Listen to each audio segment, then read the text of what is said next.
So a lot of times when people get married, something that I've heard a lot is people say like the first year is the hardest. Do you guys like agree, disagree? Can you shed some light on that? I disagree. The first year was probably one of the most easiest, in my opinion. We've heard the first year, then the first 5 years. No, it went from the first year to the first three, then the first seven.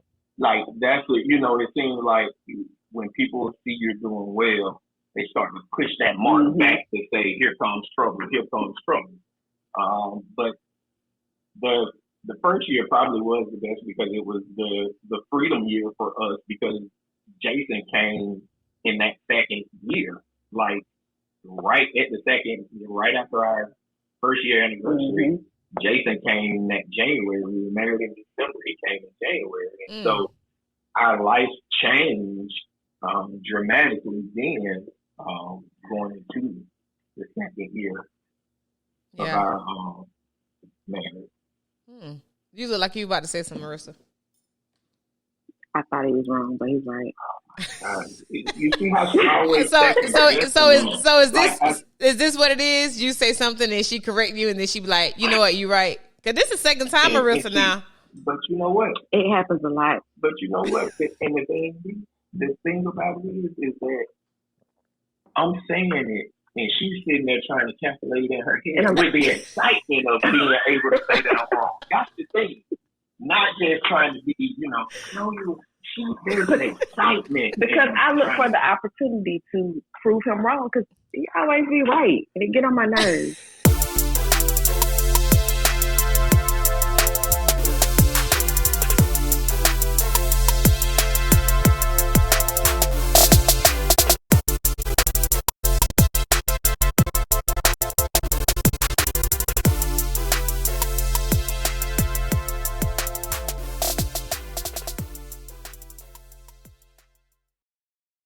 What's up, you guys? Welcome back to another episode of Straight Chaos No Chaser. I'm Adrienne, your host. And today I have two of my faves. I have Marissa and JJ, the Haywoods. What's up? Hi. How are we today? Great. Great.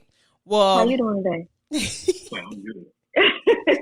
He said, I'm good. Oh, my glasses fogging up. This is not going to work. So before we get into anything, we're going to do some trivia today. Okay. Let's see. Since I have one of my favorite married couples on the show today, we're going to do a question from Tyler Perry's Why Did I Get Married? So I'm going to ask a question. If y'all get it wrong, y'all take the shot. If y'all get it right, I'll take the shot.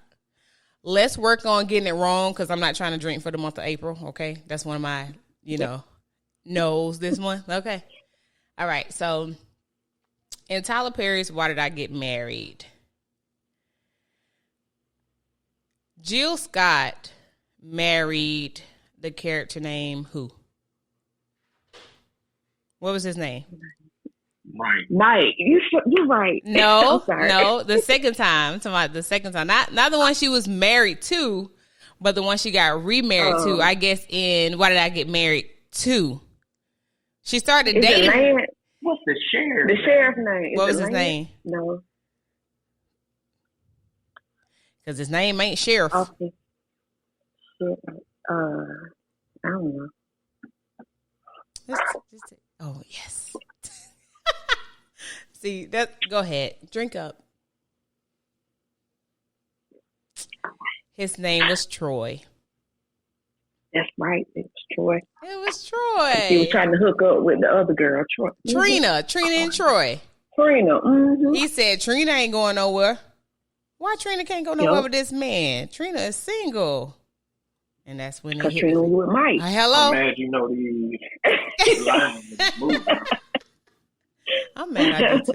So on my show, I like to ask what's good, what's bad, and what's ugly. So I'm just doing a wellness check on you guys. So Marissa, I'll start with you. What's good, what's bad, and what's ugly? Currently, what's good? Working from home and having the work from home freedom life. What bad is the work from home freedom life, but mixing all of these kids' activity in the mix of that day. Okay. So that's part of the good too. Okay. So that's good and bad. Okay. And the ugly is the behind the scenes of getting these kids to everywhere they need to go. What are they doing? Like, okay, so shed some light. You have 3 kids, right? I have 3 kids. My youngest is in recreational dance, so she has dance classes. My middle child is a competitive dancer, so she has a job. She works in the studio basically because she's there a lot, All the time. All the time. So we have practices, and then we have competitions a lot of the weekends, at least once a month in Atlanta. So Year round? behind the scenes, no, it's from January to May. Oh, okay. No, January to June. Okay. But yeah, so the behind the scenes of being a dance mom. Oh, and then my oldest is playing travel basketball right now, so he has tournaments on weekends. But the behind the scenes of being parent of overly active kids is the ugly, but the reward is much greater. So yeah, but that's the ugly. Look at you, superwoman. I told you that the other day. I said, girl, you being superwoman. Hello, give me a lesson. I'm gonna be calling. So Marissa, print me a schedule. How did you do it? That's what I'm gonna call you and say when I get some kids. Look, when I get some, you got to write it all down and look like you're not breaking down on the outside, but on the inside, crumbling. JJ, I know you help some kind of way. I'm sure. He does. Oh, I'm sure. I still ain't quite mastered the being a dad part, but you there for support. I'm working on that. You working on it. As long as you're working on it, that's all that matters. So, JJ, what is your good, bad, and ugly? Good. Life is good for me. You know, any day above ground and I'm breathing and healthy is good. So life is good. The bad, because I'm an optimist, I try to find the good in everything. So it's hard for me to find the bad. However, I can say the ugly is the schedule. Our schedule is so hectic right now, from basketball practice, dance, going to tournaments and dance competitions. Is like I often tell people, like right now in our lives, we are Uber Eats, and rent hotels and Airbnb. That's our life. And so I get to miss my bed sometimes and that kind of stuff because there's just so much on the go. But the joy that they get out of it cartels that ugly into beautiful every time. So, but it is extremely hectic being busy and active with kids. Oh, I got a bad to add to that. What? Just for both of us. Okay, get to me. The lack of our family being here. So we're here basically by ourselves in Middle Georgia, and all of our families in South Georgia. Oh yeah. So that's the bad part. Yeah, that's the bad.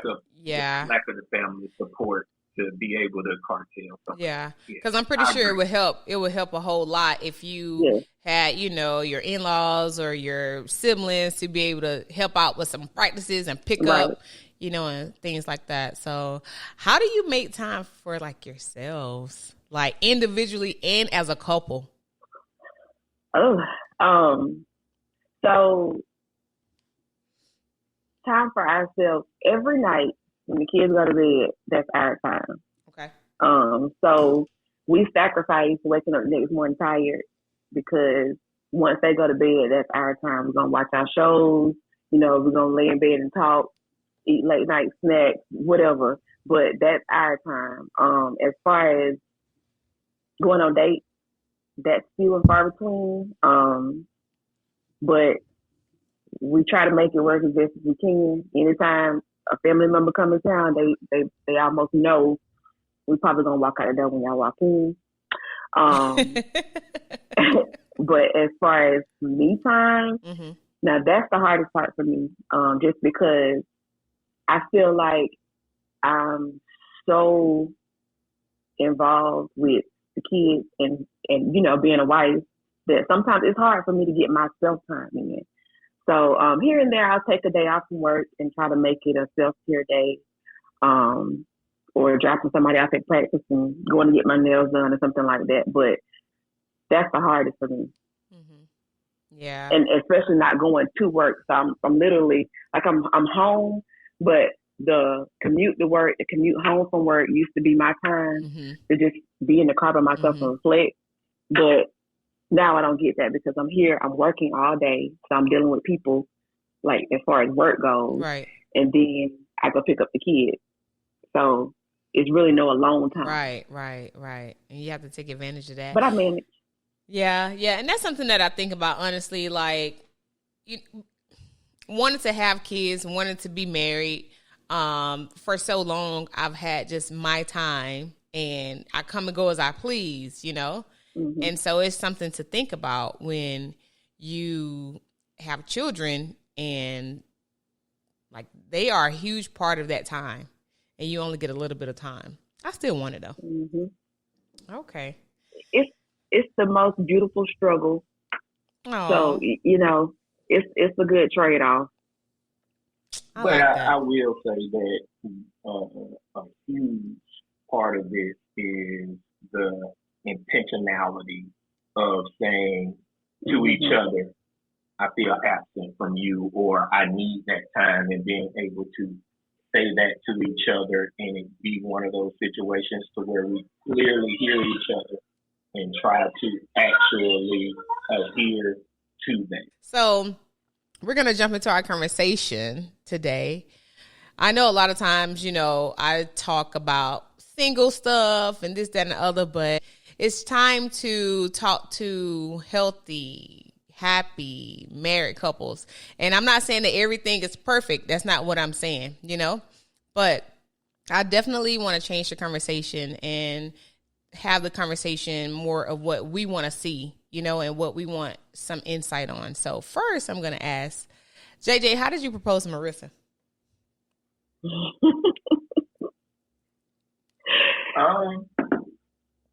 So it's actually a really funny story, because when I decided I was going to propose to her and I bought a ring, when I bought the ring, I called her mom and dad and asked for their blessing.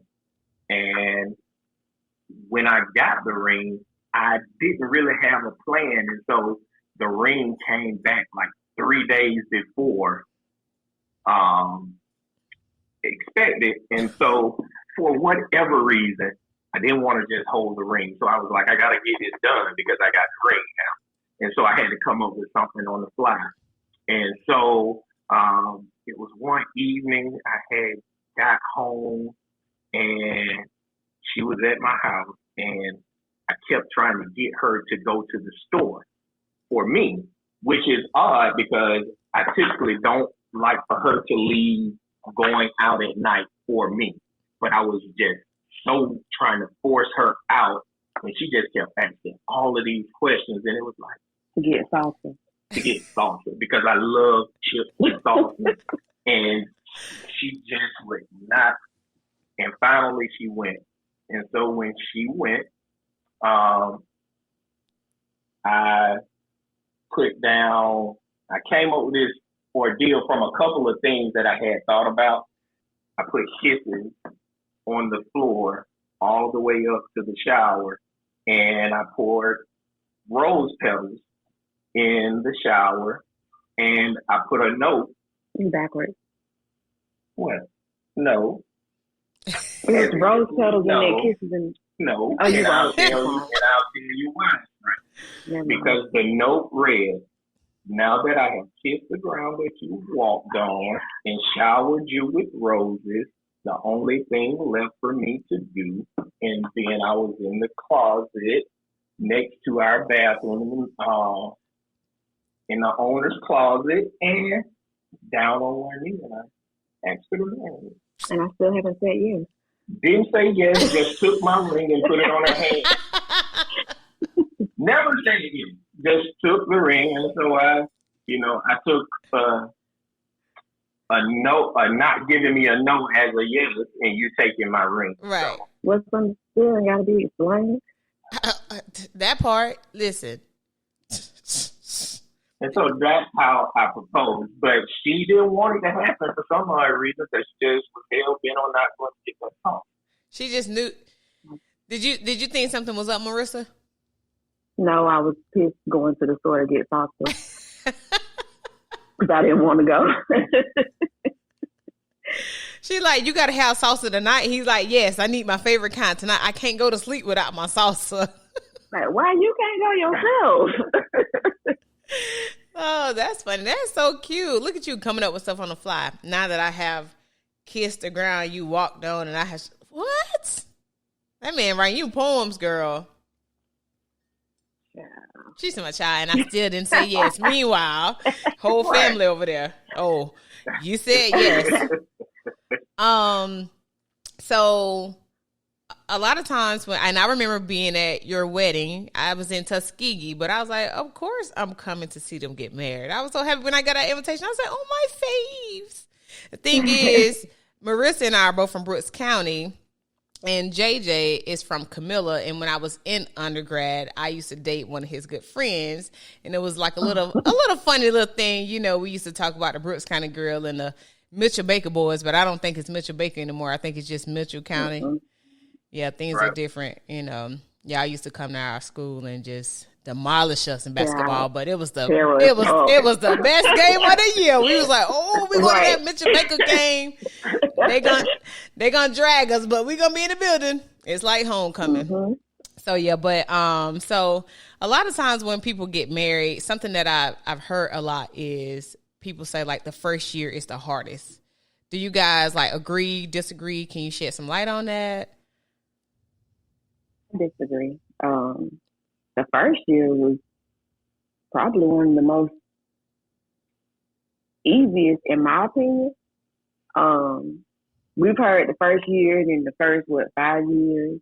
No, it went from the first year to the first 3, then the first 7. Like that's what it seems like when people see you're doing well, they start to push that mark back to say, "Here comes trouble. Here comes trouble."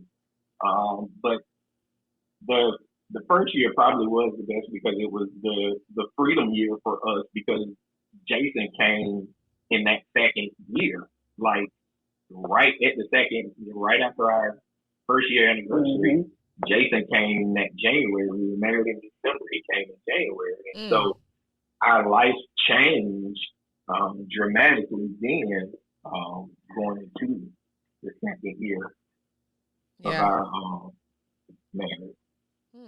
You look like you about to say something, Marissa.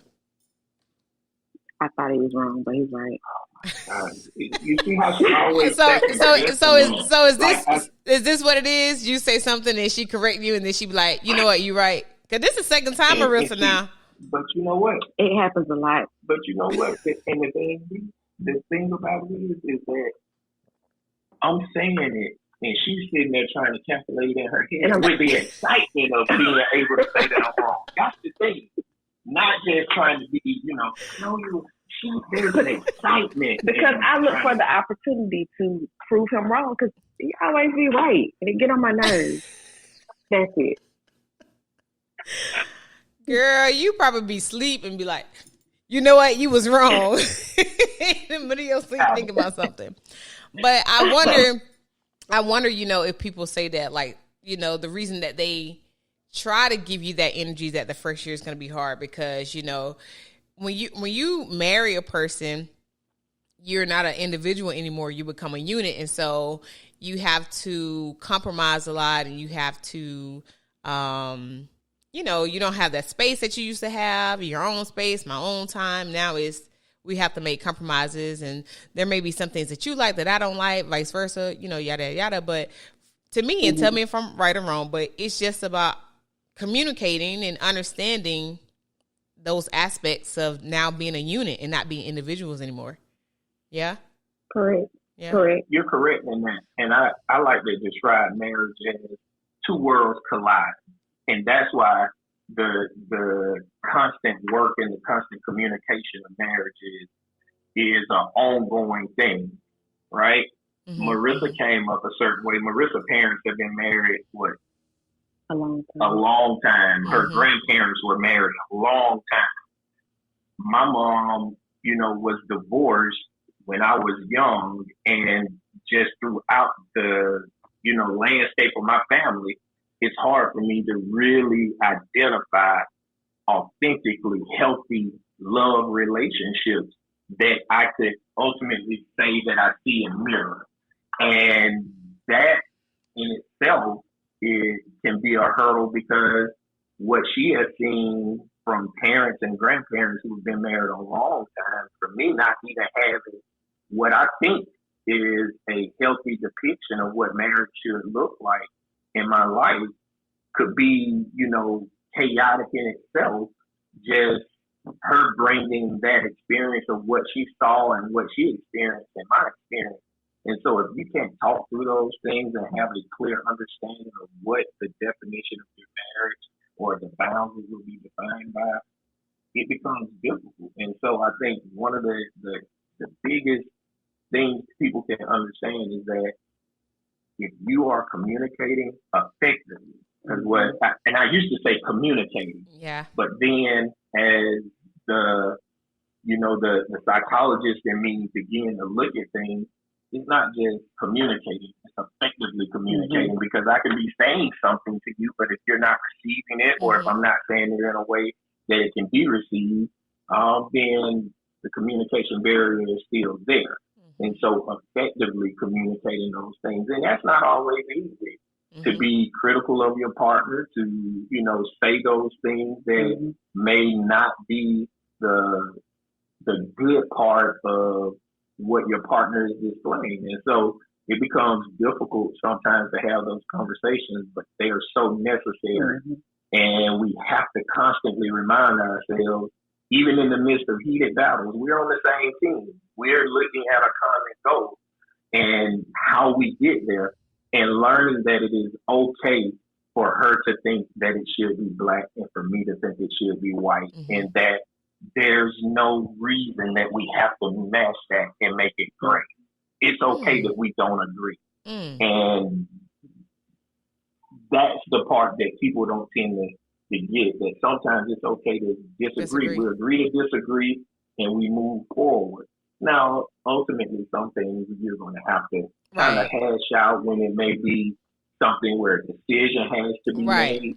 But when that decision is made, you move forward and you don't go back and say, well, if we did it my way or this way, you just got to push forward. And I think that that's kind of the saving grace for us, is our ability to kind of move forward through those situations to where we may have had a disagreement about how to get there, but when we made a decision, or when we make a decision collectively, we stick to it and we push through it. And of course, learn from that experience. If we have something else similar to that where we got to make a decision, we keep that in the history of it. But as far as like going back and pointing fingers, because I could go back and point fingers a lot, but I don't.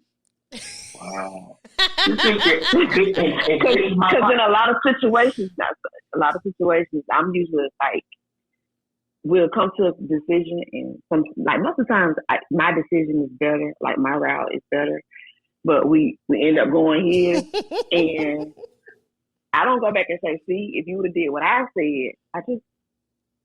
If that was the case, though, how do we know her route is better? We your showdown. Let's see. How will we know that? Because she just know. She's a woman. Right. So she just knows that it would be better. I mean, yours worked, but hers probably would have been better. But his didn't work. That's why I know mine would have been better. His didn't work. Oh, okay. It did not work. Yeah. And so when it did not work, I think you know how sometimes you don't say I told you so, but they know. That's what it is. Mm-hmm.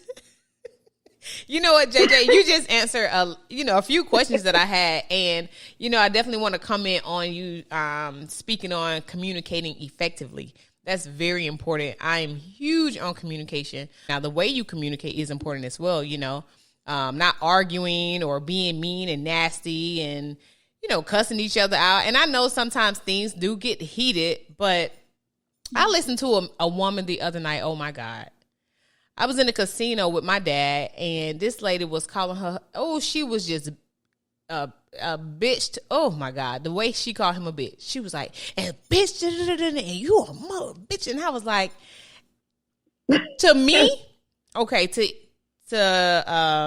each their own, right? But I think it is so disrespectful, so rude to call a man a bitch. Now, it's wrong for a man to call a woman a bitch as well, but I do not want a man who's gonna let me call him a bitch. Me either. Like at That's all. one of the most disrespectful things you can do to a man. You know, and I know we get mad and I know we get upset, right? But if I can call you a bitch and you just be like, oh, I'm a bitch. Oh, all right then. You know what? Just go ahead and get out my house, because no, that is not it.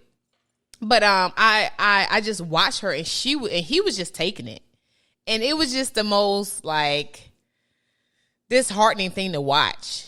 You know, she just emasculated that man. It was just And like I said, to each their own. People have their relationships and they talk to each other how they want to, but that's not something that, you know, I would do in my relationship, nor that I would want somebody to allow me to do. But JJ, I wanted to touch on Marissa. I'm gonna get to you in a second, but you said something that I think a lot of men struggle with, and I'm glad that you just kind of shed some light, because you said that Marissa had this model of, you know, long lasting love and marriages, and then you didn't have that same model, and a lot of men allow that to keep them from being in a relationship, because they're like, well, I didn't see that, you know, so I don't know what that looks like. But, you know, I feel like if you have somebody who is willing to nurture you and to show you and to give you a safety net, then there's nothing wrong with trying. And when you get older and, you know, you in your late 30s and all this kind of stuff, and it's like, well, I don't know what that looks like, and I'm afraid, you know, we know right from wrong, right? You know, that's just how I feel. You know right from wrong. You know what makes the wheel turn. You know what makes the wheel stop. So I just believe that knowing that somebody has your back, and even though you didn't see something, you can learn a way to be. And then when you have kids, you can then show them, hey, this is what love looks like. I didn't know that this is what love looked like, or I didn't know that this is what, or I didn't have a picture of longevity, but your mom and I are that for you, you know? And so I just think it's important to shed light on that, you know, being that you met her and she just kind of introduced you, or I don't want to say introduce you, but you just felt safe with her and she showed you something, and now y'all have this beautiful union and something that your kids can look up to.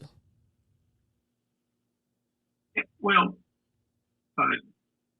I think that you're going to get people who look at those experiences from a totally different lens, right? Mm-hmm. I looked at it and saw the stuff not to do.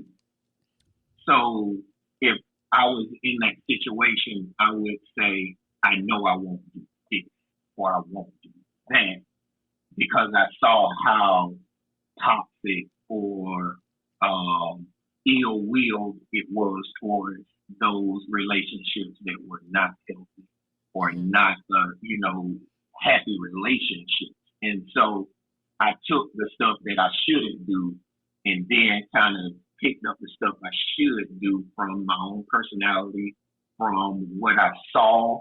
Maybe in many of those times I've been wrong, you know, on what I thought should have been done. And I learned from it. I think that the biggest part about that, and sorry, gentlemen, to who are watchers, but it takes a huge level of maturation to say that I'm willing to take that chance. That's all it was for me. To take that chance to say, what are we going to be able to build? Because I don't look at marriage for love. I'm sorry, I'm not the person to do it. I love Marissa. I'm in love with Marissa, but I saw what marriage could do for us to build, because we could have been in love without marriage. We could have been living together without marriage. We could have had children without marriage, but we don't get tax breaks without marriage. We can't, the marriage part is the business to be purely honest. And it's what can you build? You multiply with, Marissa is a working woman with two incomes rather than one. You're building. And so I look at the union of marriage as the business contract to our relationship for us to be able to take advantage of the business opportunities that come with it, i.e. taxes. And so, and how to avoid them. And so when you look at it in that perspective, all of the other stuff for as far as the relationship is sustainable without marriage. So if you're saying marriage is, I don't know what to do in marriage. Oh, what are you doing in the relationship? Marriage is the business contract of the relationship, but the relationship itself, I think, is what has to be focused on. Marriage should not be based purely on love. You should be able to look at that person and say, what can we build? What can we do to make a legacy? I tell people, I'm doing things for my last name and those that follow behind me now. And so that's where the marriage part comes. And so the Haywoods squad back there needs to be taken care of. And our union, or that business contract of our relationship, which is marriage, then becomes so critical because now we're able to put ourselves in better financial situations so that we can build for them. That hopefully will be one of those things that can kind of generate generational wealth and break, generational curses. Yeah. Marissa, what do you like about Jerry? Oh, I love the way. Oh, look, wait, hold on. You don't see how he look. I love the way he leads and protects his family. You always hear you look for the qualities. Well, for me, I've always looked for the qualities of my dad. And my dad was a leader. He was a protector. And that's the number one thing that stands out to me with him. He leads and protects us at all times. Example, me and Malia at a dance competition, we went by ourselves finally. I didn't sleep them 2 nights because my leader, my protector wasn't there. Like I slept, but I didn't sleep. Mm-hmm. I didn't sleep till I got back home to my leader and my protector. Mm-hmm. So that's just an example of, what I'm trying to say. How important that is to you, or what you love about him. Yeah. And it's a lot of other stuff, but that's the biggest thing to me. Because I see some marriages and, some relationships where the husband or the male figure is not the leader and the protector. And I just say that couldn't be me, because that's what I need. Mm-hmm. Call it what you want. I'm not the, and I told him the other day, I'm not the independent woman. Yeah, I got my own. And if we left and went separate ways today, I would be totally fine. Mm-hmm. But that ain't what I want to do. Right. I want him to do it. Right. No, so I agree. I can feel you on that. I say the same thing. I'm so independent, but when I tell you I want to be led and I want to be, submissive to a man who wants to lead, Right. And some people, they're like, oh, I don't need no man. It's not about needing. It's about a want. I want you there. So what are some of the little things that you like? What are some of the little things that he does that you love or like? Him being a true country boy, able to grill me some meat when I want it grilled, fix things around the house. Just like my dad, like I said, I was looking for the qualities of my dad. And him being a country boy and able to get his hands dirty and, in addition to that, taking on some of the non-traditional male roles. We split cooking. We split cleaning. We split getting the kids ready. He gets our toddler ready every morning because he knows in the morning, that just ain't my thing. Like, I'm not there.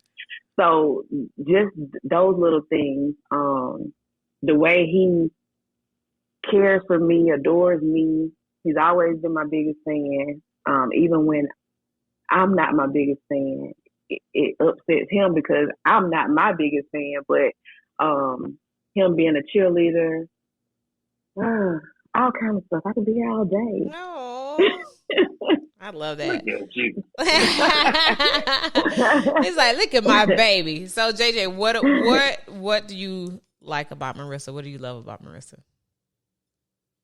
As cliche as it sounds, similar. I'm a mama's boy, and so her nurturing spirit is the thing that I think is the highlight for me. How she is extremely nurturing. I knew I was in love with Marissa after I had surgery, and she was there when she didn't have to be. And it was one of those things. Was like, I think I like this girl. I was gonna ask you that too, actually. You know, it was one of those, and it was that in that moment where she was there nursing me in a sense where at the time I don't even think we actually put a title on our relationship at the time. It was just, so it was one of those things, you didn't have to be there. And she was there like right along with my mom. And then when my mom was gone, she was still there. And so it was one of those things where it was like, damn, I think I love her. You sounded like Andre 3000. Damn. Right. Right. It was like that epiphany. That moment. Damn, I think I love her. Aww. And so that's really it. And I mean, and I didn't know this at the time, but she is a true mama's code. I mean, she talks about me as a protector in a holistic perspective, yes, but the day in and day out kind of things, it's kind of like, you know, Jason's on the court and I'm coaching and there's the kid and I didn't play a kid or something like that. She over there, what are you mad about? I'm getting texted in the middle of the game and I'm trying to coach. And so it's one of those things where, you know, it gotta be careful what you say in the stands when she's over there, because boy, she hear it and I like to say the equipment come out of it. listen. You know, dealing with us, it can't be. It's not for the faint of heart. Go ahead. Right, but I found that was something that I really appreciate about her protectiveness of our kids. Though I have to pull her back, and even sometimes I have to jump in and probably be a little bit more aggressive about it than she is. I promise you not, though. She will always hold her own. Jump out in front. Oh, you don't have to tell me. I already know. You're going to have to tell me. How important is it to know, you know, we talk about love languages, and I really think that that's important to know how people love because we're not the same. Is that something that's really important in a relationship, in a union, knowing each other's love languages? Most definitely. Yeah. Your primary and secondary is important. Because a lot of people focus on the primary because Marissa, she is one, and, you know, gifts, that's her thing. If you want to get her attention, get her a gift. Me, like most men, you know, touch. Physical if touch. You touch me, just scratch my head, rub my back. It doesn't have to be anything sexual, but just touching me will do it. You don't have to go and buy me anything. You don't have to, you know, you don't.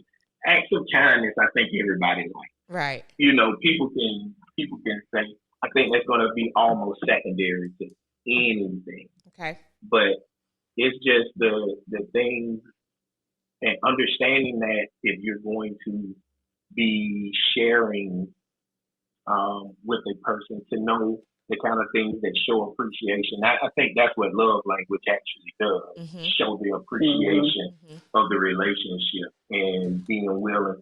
And it's not always easy to see because naturally those things that you like are the things that you try and give out and display. And Right. so it can become difficult at times because I might find myself over here doing this and this is not It what ain't she doing wants. nothing. It's not doing anything for her. You know what I mean?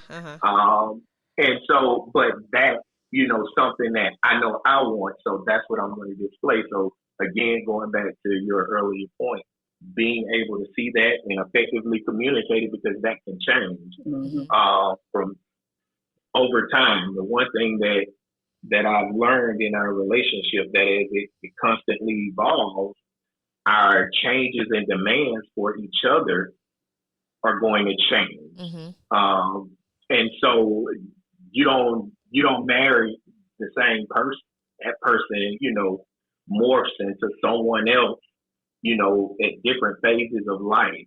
Marissa was a totally different woman when she became a mother. She was a totally different woman when she started advancing in her career.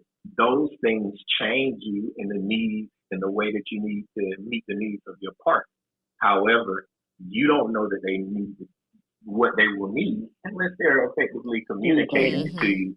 So as those seasons change, I don't need a halter top now. I need a jacket because it's cool out. And so you got to be able to say when those seasons of change are changing, what those needs are in that new season, because that's the thing that's going to be coming. And so if you think when you get married 10 years later, that person is going to be the same, and if they are the same, it is a problem. I love Jay-Z when he said, you think I did all that work to remain the same? No, you do those things to evolve and become better. And so as you evolve and become better, you have different needs to be met. And I think it needs to be effectively communicated as such. I'm just taking these tidbits. Thank you. Marissa, what do you think? This is two questions in one. What do you think is the easiest part about marriage and the hardest part about marriage? And it doesn't have to be heavy. It can be like just whatever. What do you think is the easiest and the hardest parts about marriage? The easiest part to me is being a united front. We've never had an issue with being united on the outside, whether it be with the kids outside of our home or whatever. If we disagree, it's a disagreement that we discuss amongst ourselves. So that's something that I've never struggled with him. I'm assuming he agrees, but that's one of the easier things for me. Also, just being friends. Like, that's my friend. That's my homeboy. We married, but we enjoy each other, which, again, is work. So it's not easy. It's hard, but it's easy, if that makes sense. No, I get it. One of the harder things, I guess, would be, like you said earlier, combining two different separate lives as one. But you make it work. And making it work, yeah. Yeah, and it's fun. I'm so happy to hear you say like we have a friendship, because that's what I say. When it comes down to uniting with someone, and I want to stop saying being married, because JJ gave me the rundown on what a marriage is. But having that relationship, is I want a friend first, and I. It's different, because when you think about your best friend and I'm ride or die. So think about if you had that in a mate. Like, my mate is my best friend and then they're my husband. Like, it's the best of both worlds. So that's how I feel. I think that's a very important aspect of longevity and healthy relationships, because I'm not going to try to hurt my friend. A lot of people are spiteful and do things intentionally to hurt one another, and that's not love at all. And you wouldn't do that to your friend, not somebody that you hold close to your heart. So that was really, really rewarding to hear you say that. What about you, JJ? What do you think is the hardest and easiest part about marriage or union? The hardest part is the constant communication and having sometimes hard decisions. I mean, hard conversations about each other. I think that can be hard because even in the vein of, like you're saying, what a friendship is, and not wanting to intentionally hurt anybody. So it's a delicate line you have to walk, but being necessary conversations, I think that can be hard because Marissa is extremely sensitive, and so I have to kind of, you know,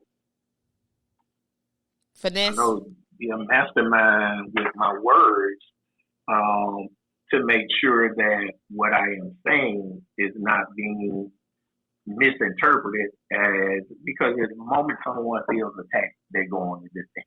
Mm-hmm, mm-hmm. And so to try and make sure that I'm coming from a place of friendship, teammates, let's make us better, it can be difficult at times to kind of try and balance that, because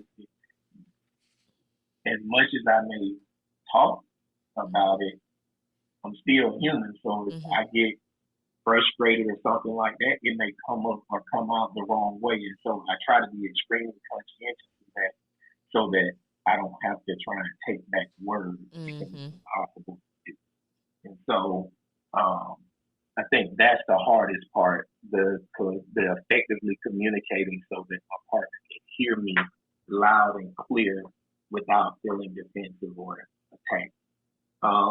The easiest thing is being her friend is actually easy, because she is so supportive.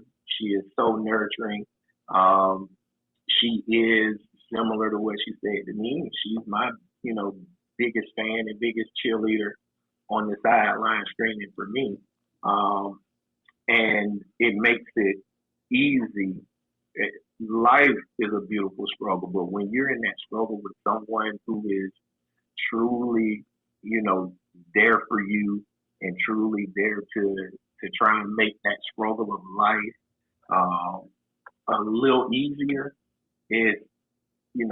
life can be a little easier. And so that's the easy part, our friendship and how we can kind of look at life and whatever it throws at us and know that we're in it together. It's four hands coming after you instead of just two. And that changes the game. Okay. Friends. Aw. Except when you're wrong, JJ. You're not her friend, okay?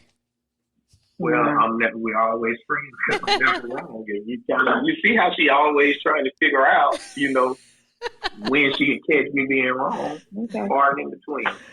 Oh, that's funny. Arguments. People argue, and sometimes I'll never forget this. One time I posted something on like Instagram years ago, and it was like, if you mad at me, you better go sleep in the next room. Ain't no divorce. And Marissa, I remember you like commenting, and you were like, okay. And y'all were married. And so when you guys get into those arguments and you're upset and you're mad, like, is there a rule of thumb to keeping your marriage in a safe place where you're not crossing the line, where you're not being disrespectful to yourselves, the marriage, anything like that? We just make sure. I'm the one that shuts down. I shut down during arguments. So normally when that happens, the psychologist in him brings it back, and we always end up hashing it out or talking through it. Don't normally run from arguments, go to bed, go to sleep without talking it out. But again, that's not me, because honestly, I could probably lay down and go to sleep and just be like, no, I'm mad at you, I'm not talking, because that's just my personality. I will shut down. But being who he is, he doesn't allow it. He makes me talk. Like, he'll sit there and bring it out of me before, we move on from it. And it's tough, but I appreciate that. I appreciate him bringing it out of me, pulling it out, hashing it out and moving forward. And even after we've argued, we've talked about it, came to a mutual agreement, whatever. I'm still kind of mad, but he'll start, like you want to watch a TV show, and I'm still kind of mad. I'm still kind of quiet, but eventually I'll come around. But yeah, that's normally how it goes. We don't take it too far. He don't like. Now I will curse, and that's one thing. That's one of the biggest things he doesn't like. And he always like, you ain't gonna curse at me. If I'm not cursing at you, I'm just cursing. But he like, no, you're not gonna curse at me. So that's one of the things that I know. I'm much better. So I know now that's a line that I shouldn't cross, cursing at him.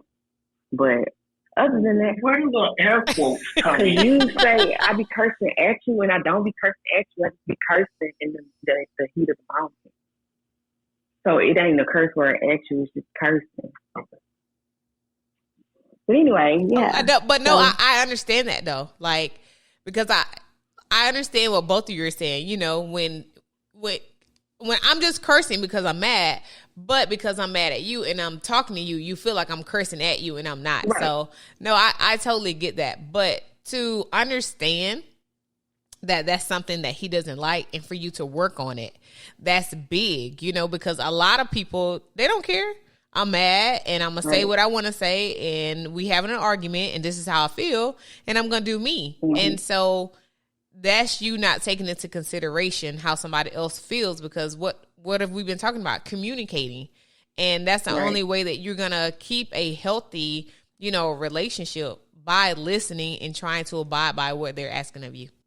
One of the big things that I know and that I feel, and I always think about this, is when you're in a relationship for a long time, there comes a point where you take people or take one another for granted, right? You don't have your date nights, or you don't do this and you don't do that. You're just going through the motions. What do you guys do to make sure that when you feel like you're not having that time for yourselves, or you feel like you're taking each other for granted, if you feel like that, how do you guys start to reinvent the wheel? Like, what do you do to keep your relationship healthy, Be vocal about it, and not just keep that to yourself. So, like, was that last year? Like, during the pandemic, let me tell you, like, we were at home with these kids for, like, 2 years. So, it was the point where, like, okay, I got to go somewhere. Like, you gotta do something. You gotta take me somewhere. And what he did was he set up a date night at home on the back porch. He cooked, had the fire pit going, the whole nine on the back porch, because we couldn't go out at the time.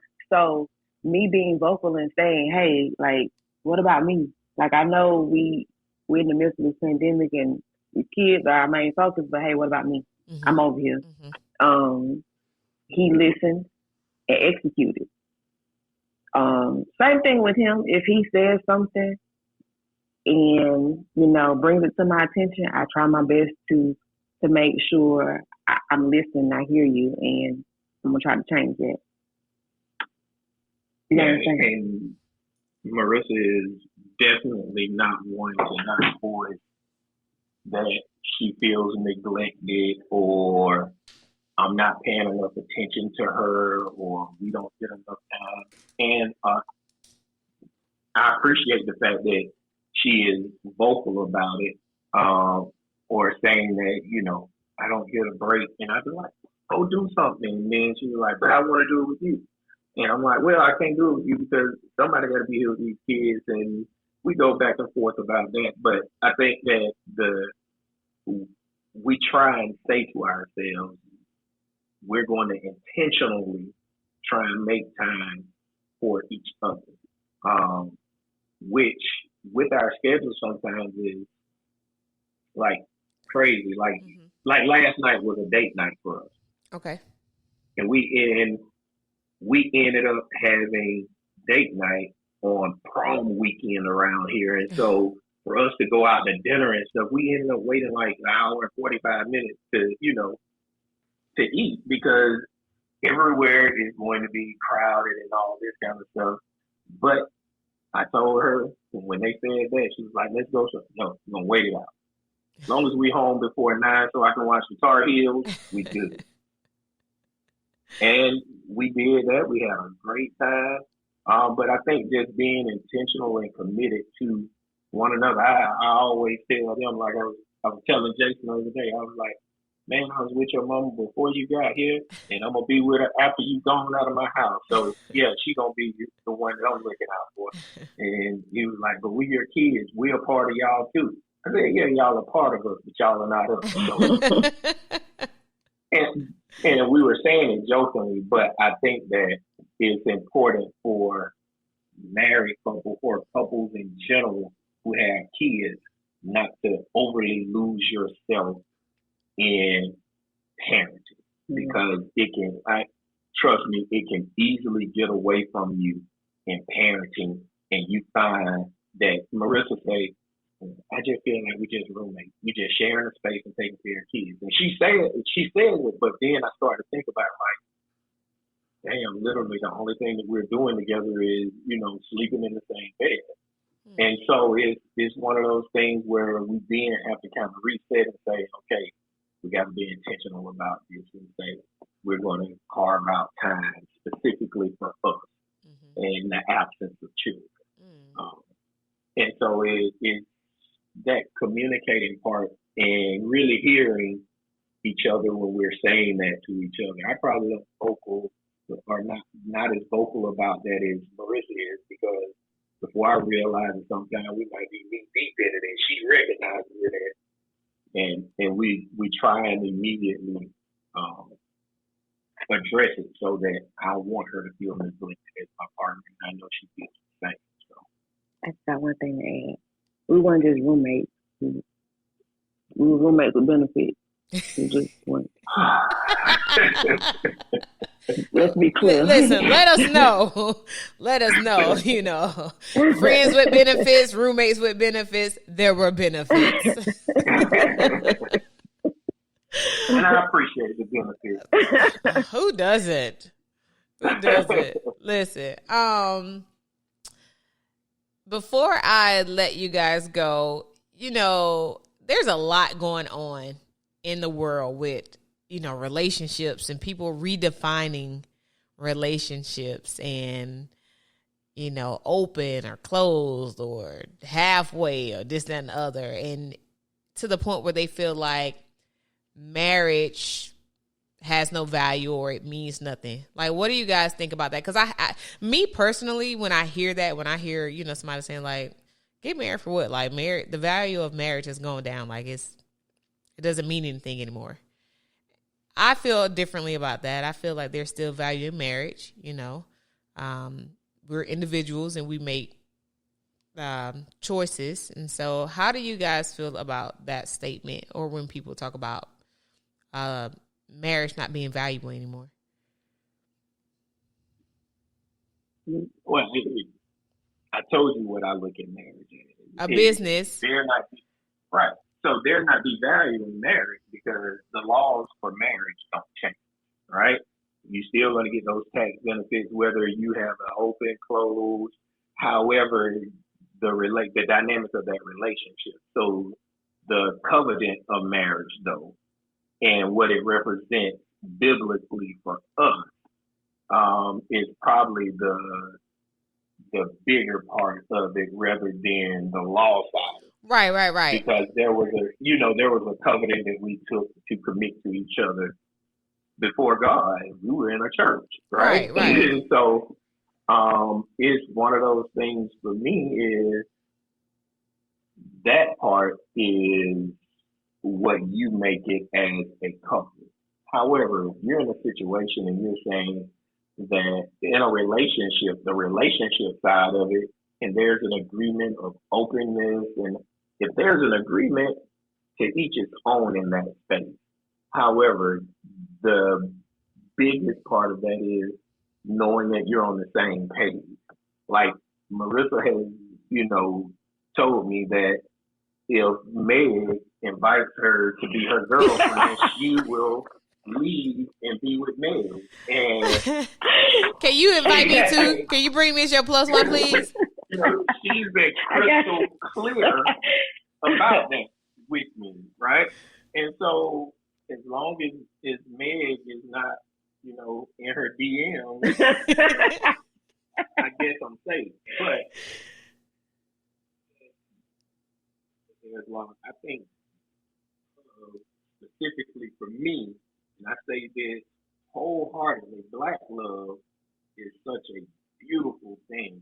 It is a beautiful thing because when you come from a place of so much darkness and strife as a people, to be able to find love in the midst of that, it is truly a beautiful thing.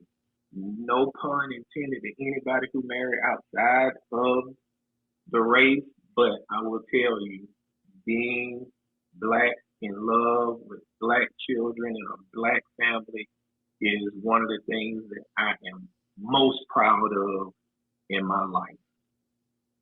So as far as the covenant and what it means to us, I don't think that there's anything that can kind of change that dynamic. But how people look at their relationship, as long as they're happy in that relationship and whatever agreements they have, to each his own.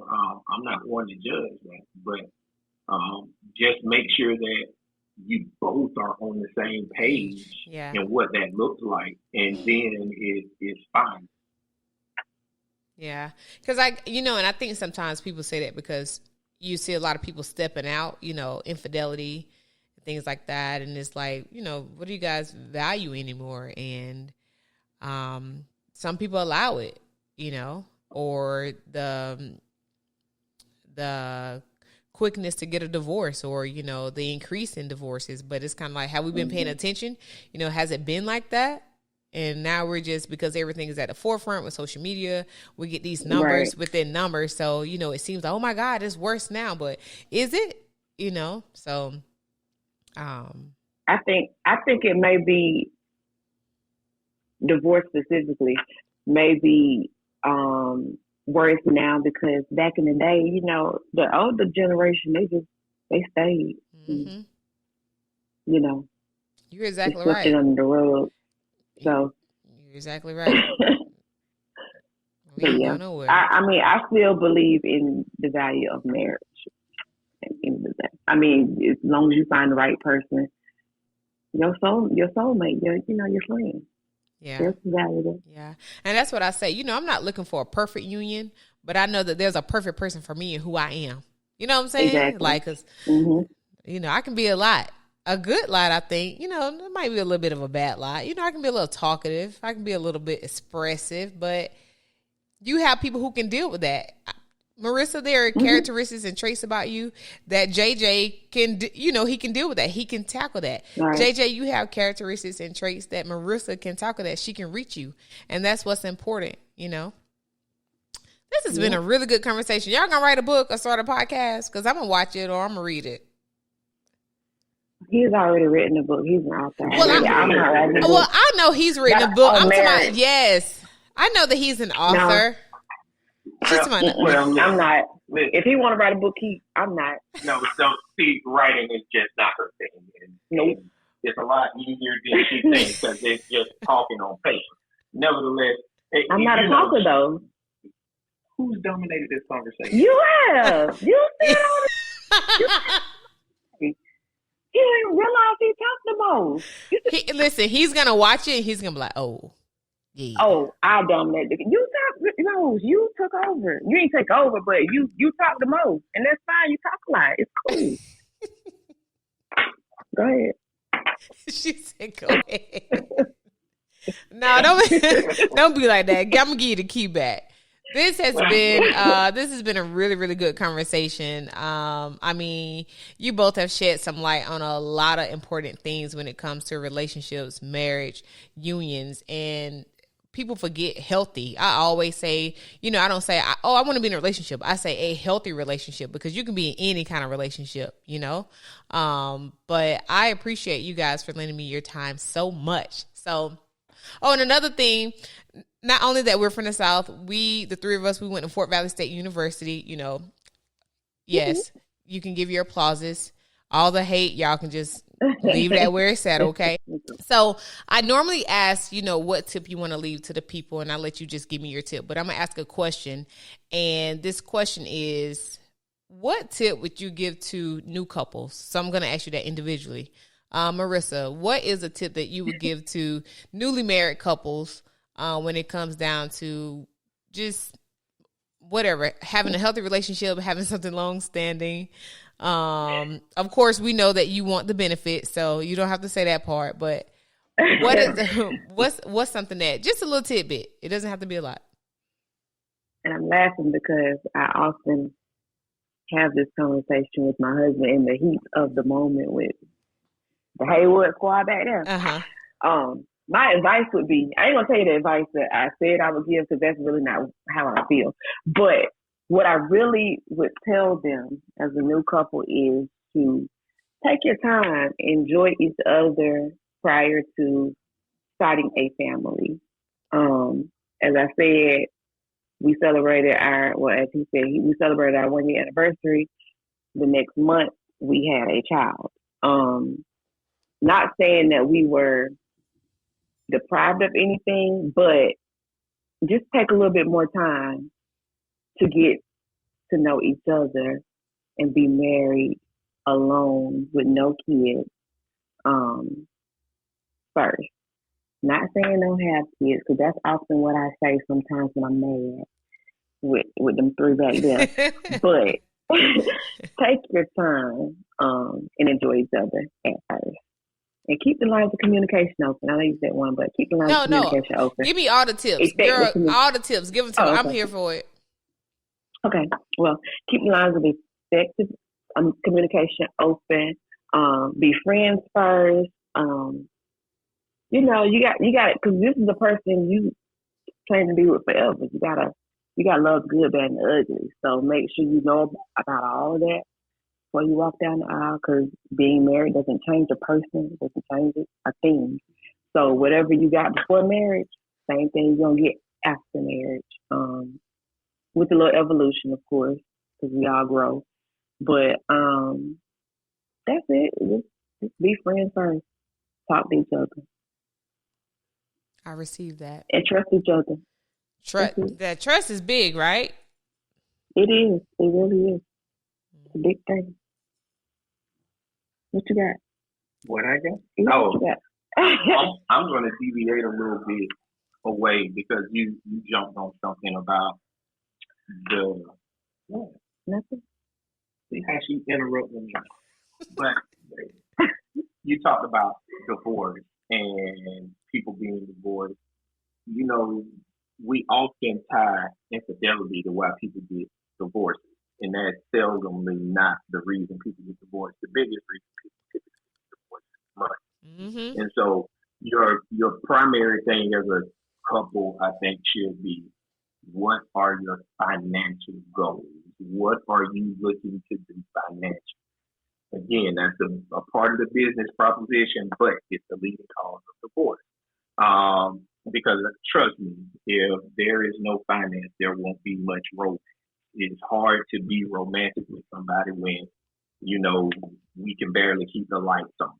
And so understanding the financial implications of how it is, I tell Marissa all the time, is that one of the things, she's the finance person, like her career is finance. But it's weird because I have to be the financial person in our relationship to manage billions of dollars for the federal government. But for us, I tell her, I have to be the one to say, you got to stop the bleeding here. You got to stop this. And she say, she was built for luxury. Listen, honesty. It's honesty, right? But in that same token, understanding who's a spender, who's a saver, what are our goals, that's probably going to be most important when you go into that marriage early on, because you got to figure that out. What's your plan for taking care of household bills? Or are you doing it in a roommate style? We split it 50-50. Is that right or wrong? Or right or wrong? It's just what works for you and your family. Mm-hmm. And so having that conversation and knowing exactly what that plan is will save a whole lot of frustration, headache, and ultimately a trip to the courthouse. I agree. I'm a spender. Got that out the way. I don't know if it's a Brooks kind of girl thing, but yeah, I just like what I like, I'm built for luxury. I can't wait to use that. Baby, I'm built for luxury. I don't know nothing else. I work hard. Listen, I told somebody that just the other day. She said, I bought me a Beamer, and I had my other car for 11 years. I drove a Mazda, but I'm not going to keep the Beamer. Miss Elise, I said, do you work hard? She said, yeah. I said, well, you deserve it. What you talking about? I said, you're not going to keep it because you know what? You're going to get the next best thing when you get ready to trade it in. And she started smiling. She was cheesing. I said, girl, you make I see all this money you making. We be working so hard. And she was like trying to give disclaimers and stuff. And I was like, you're not trying to make me feel better. You're trying to make yourself feel better about this large purchase. Mm-hmm. I said, but you work hard. There's nothing wrong with working hard and wanting something nice. Like, right. So what? And so who cares if somebody be like, she around here in a Beamer. And I am. Deserve it. Mind your business. Are you paying the note on it? Listen, are you paying the note on it? Are you paying for these repairs? No. Unless you're my husband. You're throwing gasoline on a fire over here, right? Listen.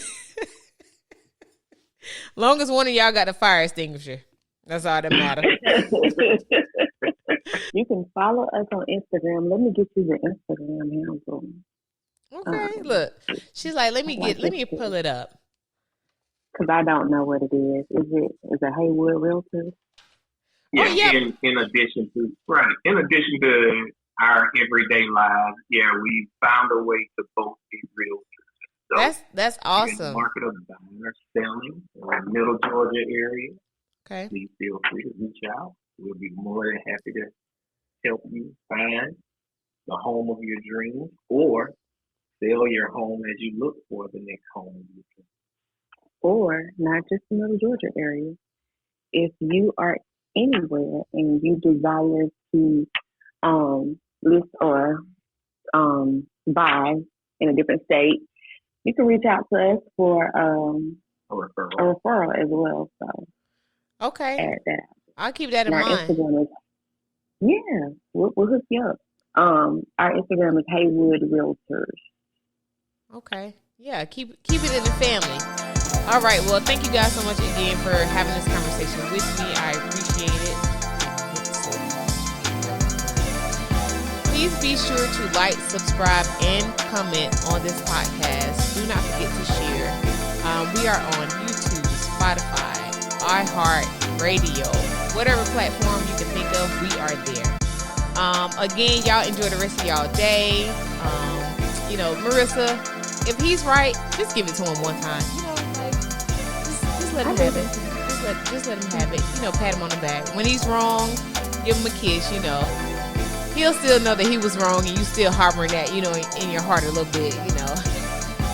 I'm gonna let him know if she gets a chance. I'll document it. I'll document it. I can't. All right, you guys. We'll see you next time. And in the meantime, much peace, love, and chaos. Peace out. Bye, you guys. Thank you